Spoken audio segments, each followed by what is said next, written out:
I officially decided to gift this stunning rancho lake to my fiancé tilde copyright, who also happens to be our ho-president. That's what my neighbor announced during her engagement party, except the lake she was gifting was actually my private lake, sitting entirely on my property. When I showed up to put an end to this madness, she had security toss me out as if I were trespassing on my own land. The next morning, bright and early, the police showed up at my door. She had accused me of threatening her. This entitled Karen genuinely believed she could steal my family's cherished 50-year-old rancho lake right in front of everyone.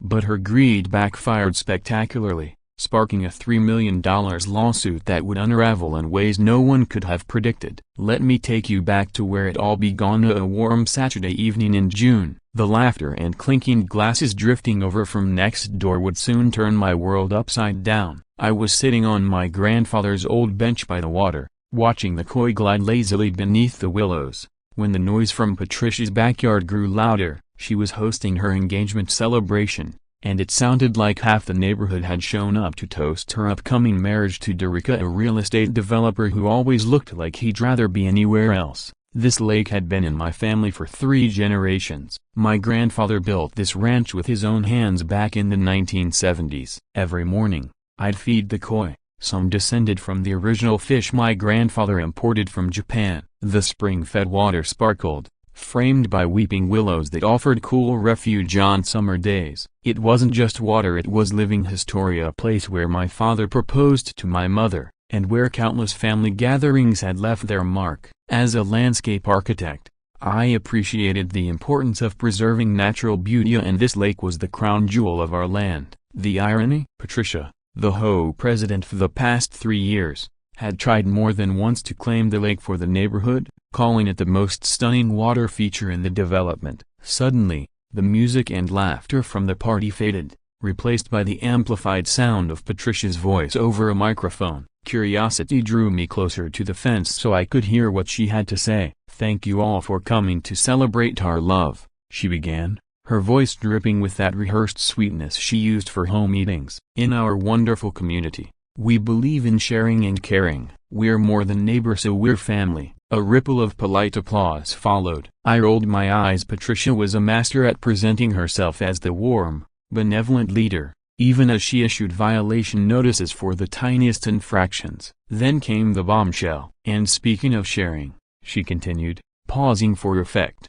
"I wanted to give Derek the most special engagement gift possible." She rustled some papers. "If you look at this original home map from 1985, you'll see it clearly states community lake access." My heart pounded. That old map only showed a public boat ramp on the opposite side of the neighborhood and nowhere near my private lake. But Patricia was either clueless or deliberately twisting the facts. "And so," she declared triumphantly, "I'm officially gifting this beautiful lake to my fiancé tilde copyright, Derek." The crowd erupted in cheers and applause. Cameras flashed, phones recorded. This wasn't just ignorance, it was a calculated move to make her claim look legitimate.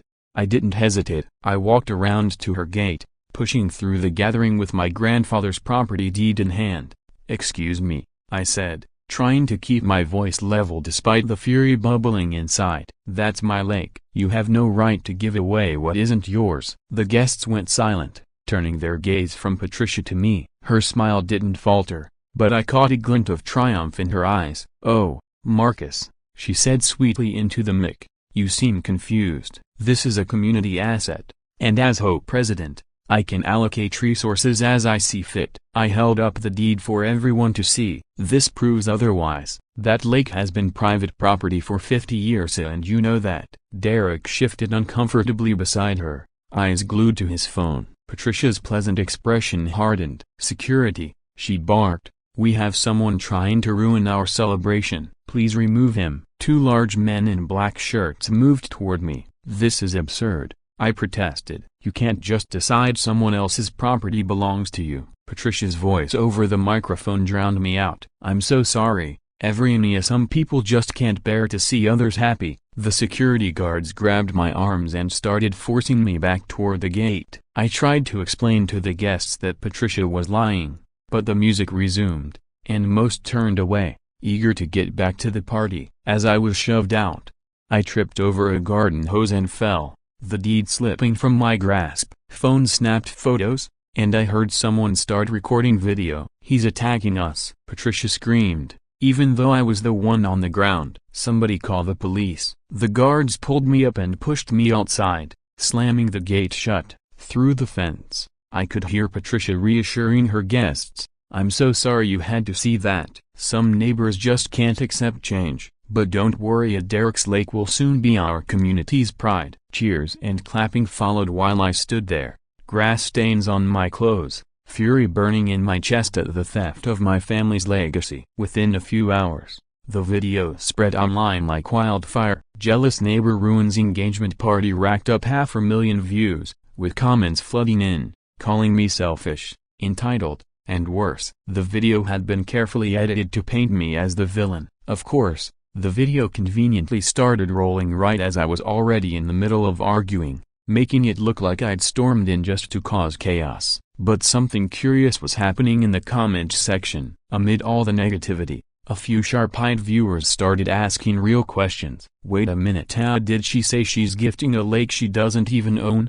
One person pointed out. Another chimed in, "How can someone gift what isn't theirs?" And someone else observed, "Funny how security was already right there, he feels staged." I sat at my desk, taking screenshots of every comment before they could disappear, quietly building a file of evidence. Patricia might have scored an early win on social media, but I knew the real fight was just beginning. After closing my laptop, I made up my mind. I wouldn't let this slide. Patricia had publicly embarrassed me, tried to claim what belonged to my family, and turned me into the villain of a viral story. But in doing so, she'd made a critical mistake. She'd broadcast it all, in her own words, to a live audience of dozens. The next morning, I was going to call Gerald, my grandfather's longtime friend and the sharpest property lawyer I knew. Patricia wanted to play games with real estate law. Fine, but some games come with a price tag she hadn't even imagined.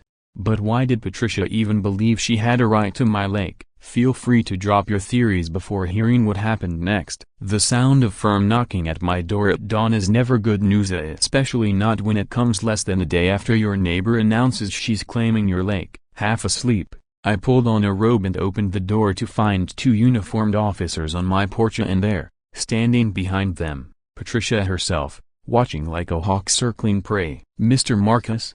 the lead officer began, resting his hand near his belt. "We've had a report that you made threats at a private event last night. Mind if we ask a few questions?" Patricia stepped forward, putting on her most delicate performance. "Officers, I'm terrified," she said, pressing her hand to her chest. "He barged into my engagement party and threatened to ruin everything I care about. I have dozens of witnesses." I forced myself to stay calm. Losing my temper would only help her case. "Officers, there's been a huge misunderstanding," I explained. "Last night, Ms. Morrison here announced she was giving my private lake to her fiancé tilde copyright. I simply reminded her she doesn't own it." The two officers exchanged a quick look. The younger one took out a notepad. "Ma'am, did you actually claim his lake was yours?" For a moment, Patricia's jaw tensed, but she quickly regained her composure. "Our HO bylaws clearly say that community waterfront areas fall under HO jurisdiction," she insisted, pulling out a neatly prepared folder. "Section 47B specifically mentions community lake access. It's right here." The lead officer studied the page, brow furrowed. "Ma'am, this seems to reference the public boat ramp on Elm Street," he pointed out. "Do you have anything showing you own Mr. Marcus's lake itself?" The silence that followed was almost satisfying. Patricia's face flushed bright red before she blurted out, "That paperwork is outdated. The spirit of the rule is about shared resources." I couldn't help but smile. "Officers, here's the deed," I said, handing them the document that had stayed in my family for half a century. "This lake has been private since my grandfather built it in 1972. The younger officer looked from the deed back to Patricia. "Ma'am, this really sounds like a civil matter, and making false statements about property ownership to the police is serious." Patricia's carefully built mask started to slip. "He threatened me. Everyone saw him get violent," she snapped. The lead officer turned back to me. "Sir, did you threaten Miss Morrison?" I shook my head. "I told her she couldn't give away something she doesn't own. If that's a threat,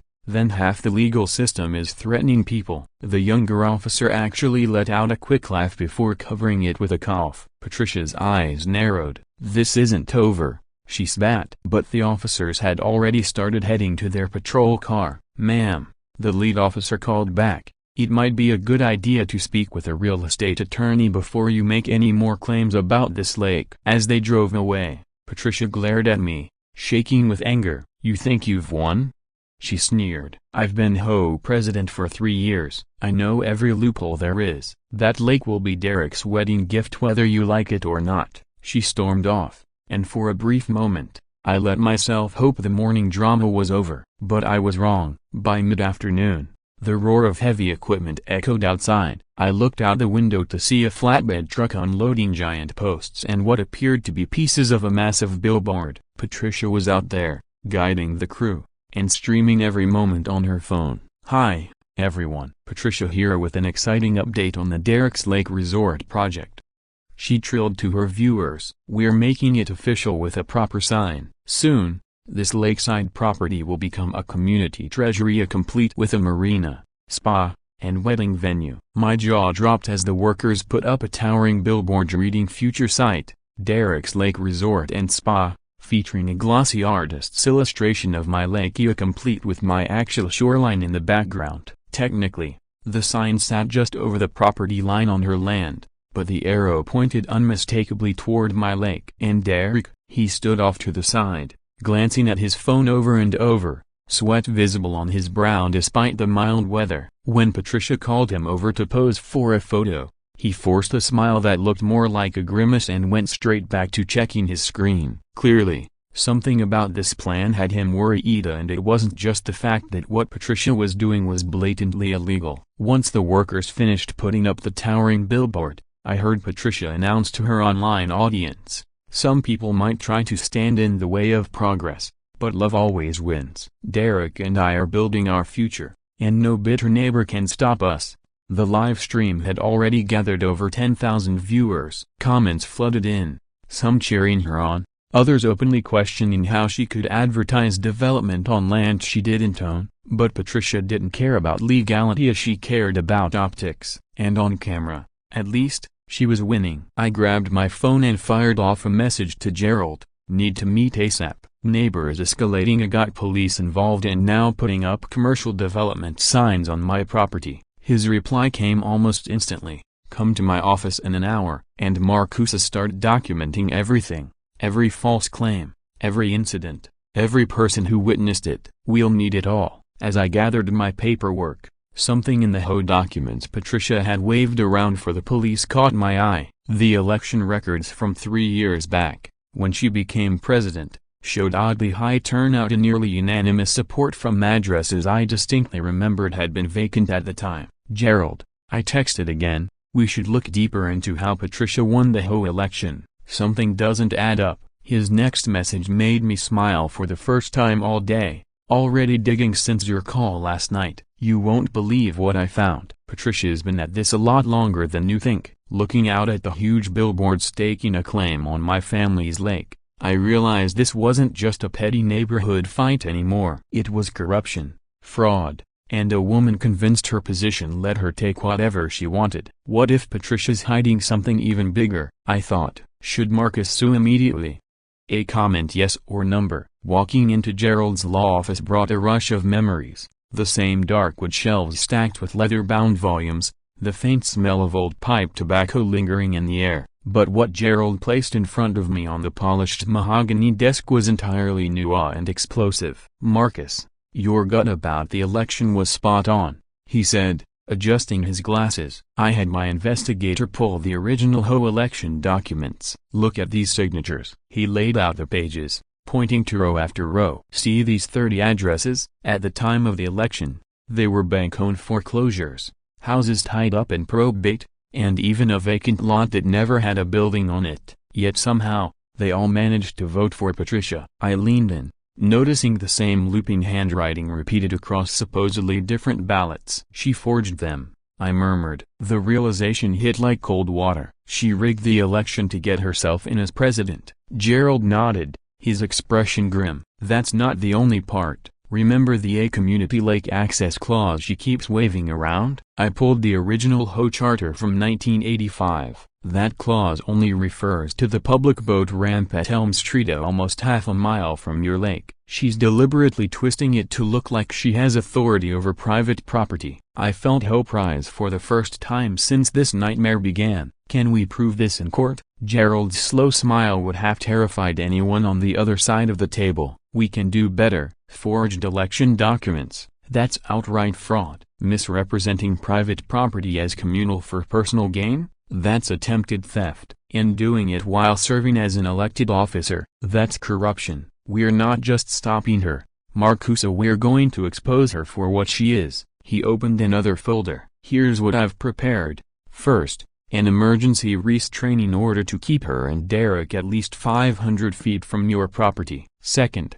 a cease and desist demanding she remove the billboard and stop all marketing that references your lake. Third, a formal complaint to the Ho board calling for an investigation into election fraud. I signed each document, my hand steady for the first time in days. When will these be served? I asked. Gerald's grin turned sharper. That's the best part. My investigator tells me Patricia is hosting a live stream pitch to potential investors this afternoon, serving her legal documents during a broadcast. Entirely legal and poetic justice. 3 hours later, I was back home, laptop open, watching Patricia's investor live stream unfold. She'd set herself up in a tidy home office with mock-ups of Derek's Lake Resort Spa behind her. Welcome everyone, she beamed, to this exclusive investor presentation. We already have interest from 5 premium investors in Dubai who see the incredible potential here. Slide after slide flashed on screen, sleek architectural renderings turning my family's quiet lake into a noisy playground, a jet ski rentals, a floating restaurant, even a wedding venue exactly where my grandfather had built a wooden bench decades ago. The location is absolutely perfect, Patricia enthused. Existing mature trees, pristine water, and protected shoreline kept beautiful for generations. The irony of her selling points built on my family's careful stewardship wasn't lost on me. And there was Derek, sitting beside her, stealing glances off camera, a nervous sweat gathering at his hairline. Then came the knock on her front door. One moment, everyone, Patricia said, her voice tightening around the edges. Derek, could you? But Derek froze, staring at the floor. The knocking grew louder, more insistent. Patricia forced a smile and walked out of view to answer idle, forgetting she left the live stream running. To thousands of live viewers and to me, Sheriff Davidson appeared in the doorway, holding a stack of legal documents. Patricia Morrison, he announced firmly, I have court documents that need to be served to you in person. The chat exploded into chaos. Patricia's face drained of color. This is highly inappropriate, she hissed, trying to block the camera with her hand, but it was too late. I'm in the middle of a business meeting, Patricia snapped, but Sheriff Davidson remained unmoved. Ma'am, he said calmly, you're being served with an emergency restraining order requiring you to stay at least 500 feet from property belonging to Marcus Thompson. You're also served with a cease and desist regarding false advertising of that property, and notice of a formal complaint to the Ho board for election fraud. The investor chat exploded. Is this a scam? Someone typed. Fraud, wrote another, pulling out immediately, posted a user with a Dubai flag emoji. Patricia tried to recover, forcing a brittle smile as she returned to camera. I apologize for the interruption. Any just a minor misunderstanding, our legal team will resolve quickly, but the damage was done. Investors dropped off the call, one by one. Someone in the chat had already screenshotted the sheriff serving papers. Within minutes, clips were everywhere online, captions like Hope President busted live-in lake resort scam exposed during investor pitch. Finally, Derek spoke up, voice unsteady. Patricia broken bar, maybe we should postpone this meeting. She shot him a look sharp enough to draw blood. We're not postponing anything. This is a temporary setback. But Derek was already shutting his laptop, gathering papers Patricia tried to snatch from his hands. What are you doing? She hissed. Those are confidential. I need to review everything with my own lawyer, he said, pulling the documents away. This has gone too far. The live stream ended in chaos. For a moment, I thought Patricia might finally retreat, but I had underestimated her stubbornness and overestimated her sense. That evening, as I sat by the lake trying to calm my thoughts, my phone buzzed. A text from a neighbor. Check Patricia's social media. Sure enough, she'd posted a defiant message. Some people think they can use intimidation to stop progress. But I've been fighting for this community for 3 years, and I won't be silenced by frivolous lawsuits. Derek's lake will happen one way or another. Major announcement tomorrow. The comments were divided. Some cheered her on, others mentioned the video of her being served. One comment froze me, from someone claiming to be a former Ho board member. Patricia always talked about that lake. Said her ex-husband's family tried to buy it decades ago and failed. This seems personal. I took a screenshot, adding it to my growing file. Later, Gerald called. The Ho board has scheduled an emergency meeting to review the fraud allegations, he said. Also a broken bar. Patricia's lawyer reached out. They want to talk settlement. I let out a humorless laugh. Negotiate? She publicly announced she was stealing my land. What is there to negotiate? Marcus, Gerald said, his tone suddenly serious. I've seen people like Patricia before. When cornered, they do reckless things. Make sure your security cameras are working and don't let her bait you into reacting. It could hurt our case. As we hung up, I glanced across to Patricia's house. Lights blazed despite the hour. Through the window, I could see her on the phone, pacing, gesturing wildly. At one point, she hurled something, a picture frame, maybe against the wall. Derek was nowhere in sight. Around midnight, just as I was heading to bed, I heard an engine outside. Peeking through the blinds, I saw Patricia hauling gear into a truck, tarps, tools, what looked like sandbags. On her phone again, I caught fragments drifting on the night air. A broken bar tonight. A broken bar. Bring everything. A broken bar. No, he won't know until morning. A broken bar. A chill ran through me as realization dawned. I checked my security cameras, making sure every angle was recording, and sent Gerald a text. I think Patricia is about to do something stupid. Cameras rolling. His reply came seconds later. Don't confront her. Let her dig her own grave. Document everything. Watching her truck vanish into the darkness, I wondered how far she'd really go to claim something that had never belonged to her. What do you think Patricia is about to do under cover of darkness? Comment below. The sound of dying fish gasping for air is something you never forget, especially when they've been part of your family for generations. At sunrise, I went to feed the koi, a daily ritual that had started with my grandfather. What I saw stopped me cold. The lake level had dropped by more than half overnight. The banks, once hidden underwater, lay exposed and cracked. Lotus plants my grandmother had tended for decades lay stranded in mud. Dozens of our prized koi thrashed weakly in shallow pools. My hands trembled. This wasn't just vandalism, it was a targeted, devastating blow. Some of those koi were over 50 years old, each worth thousands of dollars, but their value went far deeper than money. They were living connections to family history,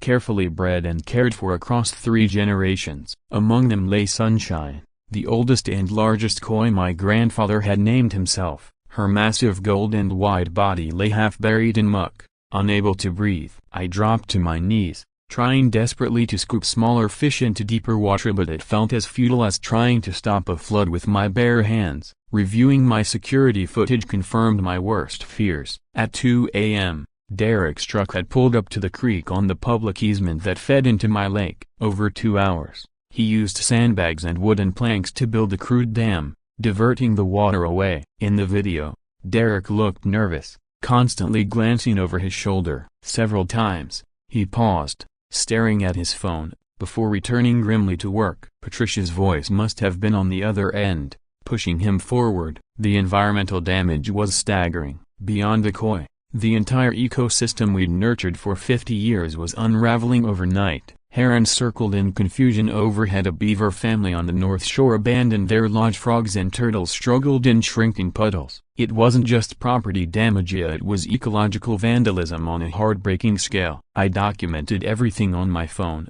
my hands shaking as I filmed what had once been a living, thriving legacy. 3 generations of koi, descendants of my grandfather's original fish imported from Japan, gone in a single night. This, I narrated hoarsely into the camera, is what happens when greed and entitlement turn criminal. I uploaded the video under the hashtags #SaveMarcusCoy and #EnvironmentalCrime. Within the hour, it had 50,000 views and climbing. Comments poured in, from horrified koi keepers, environmentalists, and ordinary people outraged by the cruelty. "This is heartbreaking," one wrote. "Those koi were living artwork. Whoever did this belongs in federal prison," said another. By noon, local news stations had picked up the story. My phone buzzed endlessly with interview requests, but the most important call came from Gerald. "Marcus," he said, "I just filed a $3 million lawsuit against Patricia and Derek. Property damage, environmental destruction,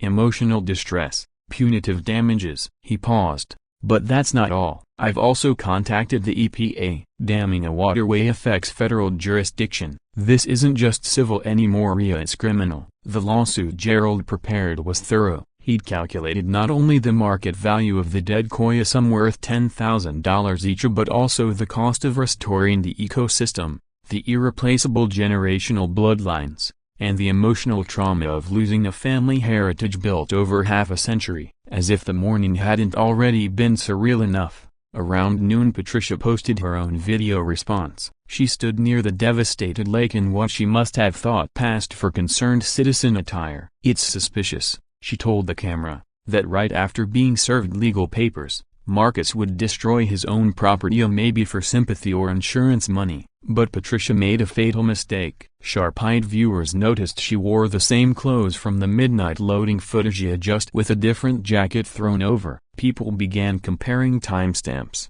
screenshots, and traffic cameras. It didn't take long to prove she'd filmed her discovery video before I'd even seen the damage myself. The hashtag #PatriciaTheLiar began trending locally, and her clumsy attempt to frame me collapsed in real time. Even worse for her, someone dug up traffic cam footage showing Derek's truck headed toward the creek at exactly the time my cameras showed him there. The digital breadcrumbs were undeniable. By late afternoon, the environmental impact became even clearer. Officials from the State Fish and Wildlife Department arrived to survey the damage. The lead inspector shook his head grimly. "This is one of the worst cases of deliberate ecosystem destruction we've seen. Those koi weren't just pets, they were a managed, genetically diverse population, decades in the making. Some bloodlines are now extinct." They took water samples, cataloged the destruction, and documented everything for federal charges. Meanwhile, my video surged past 2 million views. Environmental lawyers offered pro bono help. Koi breeders reached out,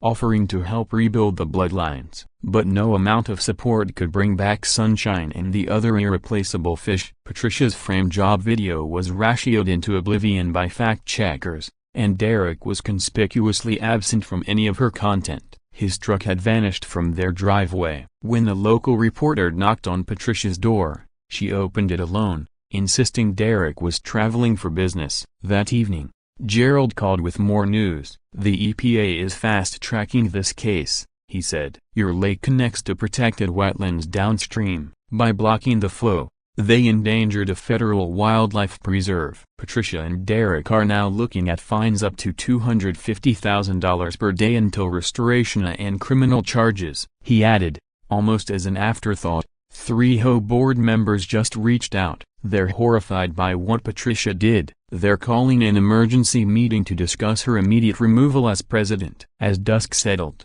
I stood by what remained of my lake. Volunteers, moved by the viral video, arrived to help save what koi they could. A marine biologist brought aeration equipment to keep what water was left oxygenated. A local koi club delivered portable tanks. The community Patricia claimed to represent had rallied not around her, but around me and the shared outrage at what she'd done. Yet I knew deep down this wasn't over. Patricia had crossed from civil dispute into felony territory, and desperate people rarely get more rational when cornered. As night fell, I upgraded my security system, adding motion-activated lights around the property. Testing the cameras, I caught a glimpse of Patricia through her window, pacing and gesturing angrily into her phone. Even at that distance, her agitation was visible. She had bet everything on stealing my lakia and lost. Now she faced financial ruin, criminal prosecution, and public humiliation. The only question left How far would she go to avoid falling all the way? Standing at the shattered edge of the lake,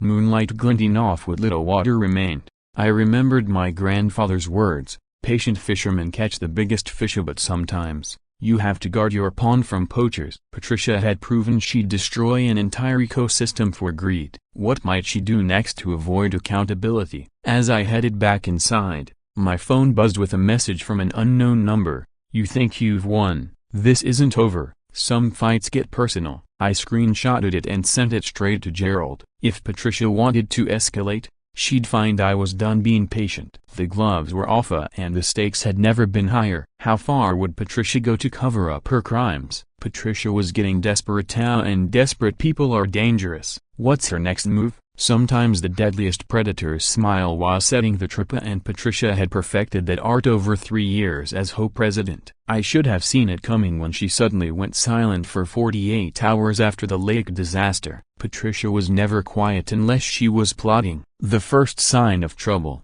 I spotted her at her upstairs window, binoculars in hand, scribbling in a legal pad. She wasn't looking at the destroyed lake anymore, she was studying my property, watching where my cameras were pointed, timing my routines, mapping my vulnerabilities. Derek's car reappeared in their driveway, but I never saw him outside. Their curtains stayed drawn. Patricia's only activity was this quiet, systematic surveillance. I mentioned it to Gerald during our morning call. "Stay calm, Marcus," he warned. "She wants you to overreact. Don't give her anything she can use in a countersuit." But Patricia was too clever to provoke me openly. Instead, she orchestrated a performance designed to destroy my credibility and cast me as the villain. The trap sprang on a Thursday evening, just as the sunset burned low and shadows stretched across the yard. I was inside reviewing restoration quotes when movement by the lake caught my eye. Someone was at my grandfather's bench. That hand-carved bench,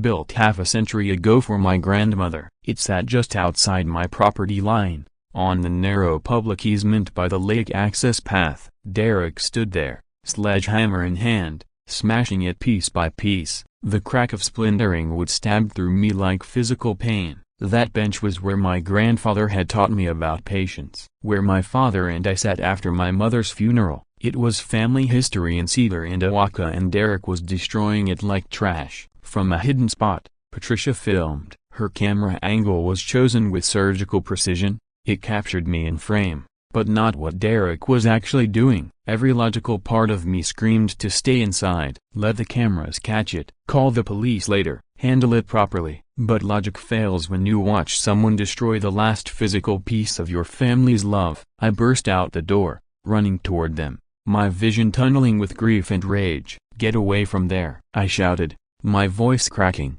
"My grandfather built that. It's been there for 50 years. Derek looked up, eyes wide with performative terror. He dropped the sledgehammer, staggered backward. "Help!" he shouted to Patricia. "He's attacking me. Call 911. Patricia stepped into view, phone already recording. "Stop right there, Marcus. I'm filming everything. You're assaulting my fiancé. Copyright." In that instant, the brilliance of their trap became clearer even through my fury. They'd chosen the one relic I couldn't watch be destroyed, positioned it just outside my property, where legally I had no right to stop them. And now, my heartbreak and rage would look like unprovoked violence. I reached Derek just as he stumbled. In a desperate reflex to shield what was left of the bench, I pushed him away. Not a punch, just a shove to stop him swinging again. But from Patricia's camera angle, it looked like an attack. Derek played his part perfectly, falling hard, clutching his arm, gasping in pain. "My arm. I think it's broken." "Patricia, he's crazy." Patricia kept filming, voice dripping with false panic. "Oh my God, Marcus just attacked Derek. We were just walking by as someone called the police. This man is dangerous." The bench lay scattered in pieces, splintered cedar, shattered memories. My grandfather's carved nameplate, "For my beloved Rose,"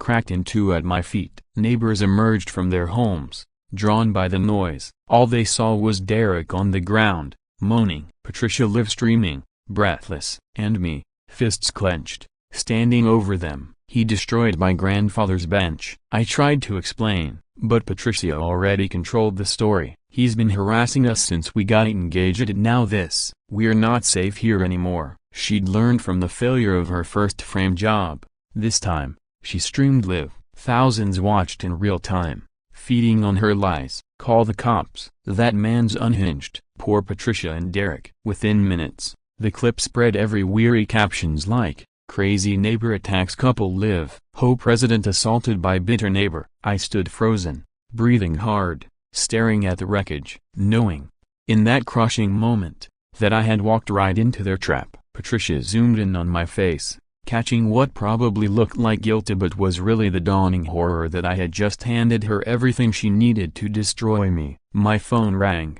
Gerald's voice was low, heavy. Marcus, a broken bar, please tell me you didn't touch him. She destroyed my grandfather's bench, I whispered, holding the broken nameplate. It was all I had left of my grandmother. Gerald exhaled, sadness cutting through his usual calm. I understand, I truly do. But you gave her exactly what she wanted. She's already filed for an emergency restraining order and submitted the video to try to dismiss your lawsuit. The judge will have to consider it. Then, after a pause that seemed to stretch forever, Marcus, a broken bar, you might have just lost everything. Sirens wailed closer, red and blue lights strobing against the remains of my family's bench. Patricia's face glowed triumphant. Derek groaned in fake agony, and I stood there, broken pieces of my past in hand, realizing that sometimes, the cost of fighting for what you love is losing the word self. The trap had been perfect, and I had walked right into it driven by love, rage, and the raw grief of watching history be destroyed blow by blow. Patricia had won this round and we both knew it. The question now, could anything save me from the fallout of those 30 seconds of rage? Is Marcus about to lose everything because of a single moment? Did he walk into their trap? Is it game over? The darkest hour of my life arrived at 2 a.m., 3 days after the bench. The darkest hour came at 2 a.m., 3 days after the bench incident, when my phone buzzed with a call from an unknown number. At first, I almost ignored it. Reporters had been hounding me non-stop since Patricia's video went viral, but something made me answer. It rang 3 times, then dropped to voicemail. When I played it back, what I heard stopped me cold. Derek's voice, slurred with alcohol and thick with panic. Mr. Yarrow? Ice, a broken bar, is this the lawyer? I need help, a broken bar, I can't do this anymore. My last name must have sounded close enough to Yarrow in his drunken state, and my number probably sat right next to his lawyers and his contacts. The call had been automatically recorded by the app I installed after my last neighbor dispute, as something I'd nearly forgotten, and what Derek said next felt like striking oil in a desert. Listen, I know it's late, a broken bar, but I'm freaking out. The FBI called about my Dubai project. They know about the money laundering. I can't go to prison for Patricia's scheme, as a broken bar, he hiccuped, breath ragged.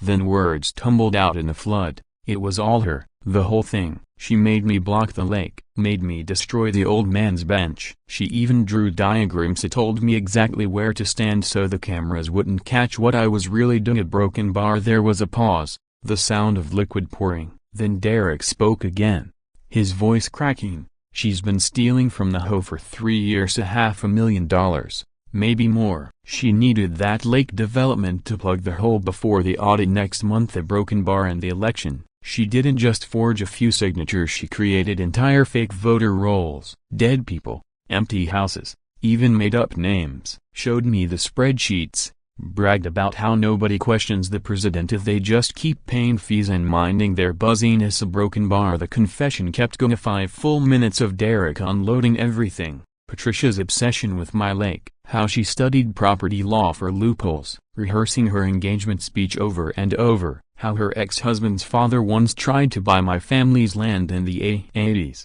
but failed, and she called it unfinished family business. It's sick. Mana broken bar. She's sick, and I'm done. I'm not going to federal prison for her grudges. I've got the receipts, the diagrams, even recordings of her coaching me. If I'm going down, I'm taking her too. I just a broken bar need immunity. Can you get me immunity? The message ended with Derek actually sobbing before hanging up. I sat there in the dark, staring at my phone, playing it back again and again, This wasn't just evidence. It was the entire conspiracy laid bare in Derek's own voice. My hands shook as I forwarded the recording to Gerald. Despite the hour, his reply was almost instant. Do not delete this. Do not share it with anyone else. This changes everything. See you in court at 9 a.m. The emergency hearing that morning had been scheduled to decide on Patricia's restraining order against me and her motion to dismiss my lawsuit. She walked in like she'd already won. Perfect suit, calm smile, a folder in hand stuffed with what she must have believed was damning evidence. Derek sat beside her, pale and sweating, eyes fixed on his phone. They didn't look at each other once. Patricia's lawyer opened strong, played the edited video of me shoving Derek, described me as a violent neighbor with a pattern of aggression. The judge's expression stayed stone cold, pen-scratching notes. Watching that video, even I felt guilty and I knew the truth. Then Gerald stood, his voice calm, precise. Your Honor, before we proceed, I need to introduce new evidence that came to light last night. Evidence that completely recontextualizes the events in question. Patricia's lawyer jumped to his feet, objecting, but the judge cut him off. If this evidence is relevant to the claims before the court, I'll allow it. Proceed. Gerald plugged in his laptop to the courtroom audio system. Your Honor, what you're about to hear is a voicemail left by Mr. Derek Williams at 2:07 a.m. this morning. Gerald began, his voice calm but deadly. The defendant called my client by mistake, believing he was calling his own attorney. As Derek's drunken voice poured through the courtroom speakers, his face drained of color. Patricia spun toward him, her shock morphing into raw fury as his confession played out for everyone to hear. It was all her, the whole thing, a broken bar. When Derek's voice got to the whole embezzlement, gasps rippled through the gallery. Board members looked at each other in disbelief. The court reporter's fingers clattered furiously, capturing every damning syllable. And when the recording reached the part about the bench, she drew diagrams. For God's sake, he had told me exactly where to stand so the cameras wouldn't catch what I was really doing. A broken bar, Patricia snapped. She shot to her feet, her mask of control shattering. Derek, you spineless coward! She screamed. I saved your failing business. I gave you everything. Order! The judge thundered, gavel slamming. Miss Morrison, sit down immediately or I'll hold you in contempt. But Patricia was beyond reason. He's lying. He's a drunk and a failure. I never stole anything. The lake is mine. It should have been mine all along. Derek stood too, stepping away from her, voice shaking but resolute. Your Honor, a broken bar. I want separate counsel. I'll testify to everything. The hoe theft, the election fraud, a broken bar, all of it. I have documents of her diagrams, even recordings of her planning it. I just want a deal. I can't go to prison for her crimes. The judge glanced between them, then to Gerald, who now displayed screenshots of forged signatures, the environmental damage report, and hidden financial discrepancies that Patricia had buried for years. I've heard enough, the judge declared. The motion for a restraining order against Mr. Thompson is denied. The motion to dismiss his lawsuit is denied. Furthermore, based on the evidence presented, I'm referring this matter to the district attorney for a criminal investigation. He turned to Patricia, whose face had turned ashen. Miss Morrison,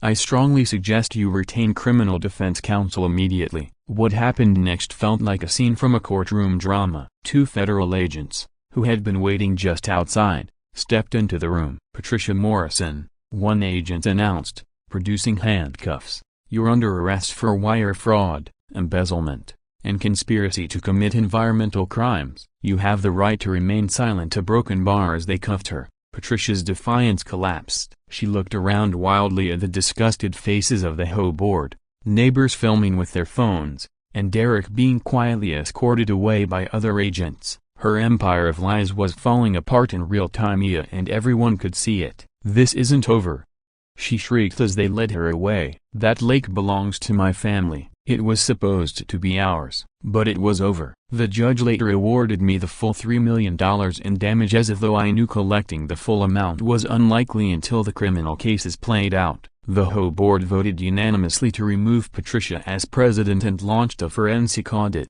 which uncovered even more theft than Derek had confessed to. The EPA restored the water flow to my lake. Donations poured in from around the world, and soon, We began rebuilding the Koi population. A month later, I sat on a new bench by the water's edge, handcrafted by a local woodworker who had heard the story and insisted on replicating my grandfather's original design for free. The water sparkled clear again, young koi darted among the few survivors, and the lake's ecosystem slowly began to heal. Gerald sat beside me, quietly watching the sun slip below the trees. "Your grandfather would be proud," he said softly. "You fought the right way even when they fought dirty." I nodded, remembering the letter Derek had sent me. Now cooperating with prosecutors, he'd apologized, explaining how Patricia had manipulated him with promises of wealth while hiding her true obsession with the lake. He still faced charges, but his cooperation meant he'd avoid the worst. Patricia wasn't so lucky. She was now staring down 15 to 20 years for the combined state and federal crimes. And as for the lake, the publicity helped spark real change.